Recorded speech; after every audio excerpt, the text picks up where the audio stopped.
Thank you so much for tuning back to Valley News Live, taking a look at downtown Fargo. We do have some clear skies, at least for now, but our temperatures are still sitting on the cooler side, sitting at 24 degrees with that wind chill sitting at 15 with those winds out of the west-southwest at 8 miles an hour. And even up in Grand Forks, they feel like 2 degrees with our air temperature sitting at 13 degrees with those winds still out of the west-southwest at 8 miles an hour. Now, those cooler air is continuing to make its way down throughout the central and northern part of the valley, with areas like Langdon and Hallock sitting at 12 and 18 degrees. But we also have areas like Bemidji still sitting on the cooler side, but still sitting at 22. And those temperatures are still going to dip into those teens because of those winds still continuing to be breezy. And we do still have some gustier winds up in Baudette, gusting up to 25 miles an hour.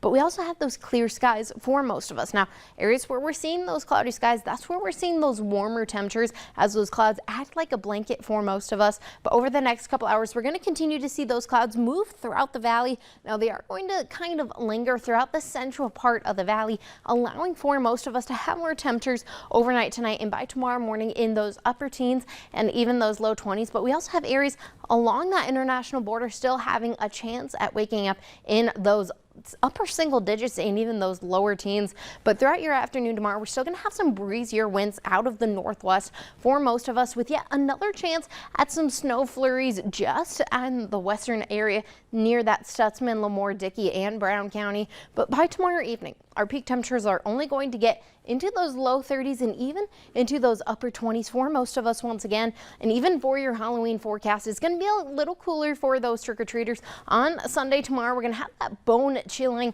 cooler temperatures with those partly cloudy skies. And even on Tuesday for your trick-or-treaters, we're going to have that frighteningly cold temperatures sitting in those 30s and even some more windy skies. So it's going to be a little on the cooler side for your trick-or-treaters, so remember to bundle up. But for your Pro-Seed 3-day farming forecast, like I said, we do have another chance for some snowflakes on Monday afternoon, but doesn't linger into our Halloween. We do have some quieter days on Wednesday and Thursday, and then on Friday, we're tracking another chance at some mixed precipitation. Now, this does not mean only snow. We do have a chance for some rain, causing some issues with some icier roads. But then on Saturday and even into next week, we're going to continue to have our morning temperatures stay in those 20s and then our peak temperatures in the upper 30s. That's a cold Halloween right there. Frightening cold. I see what you did there, cold, too. Yeah, very cold. Very clever and cold.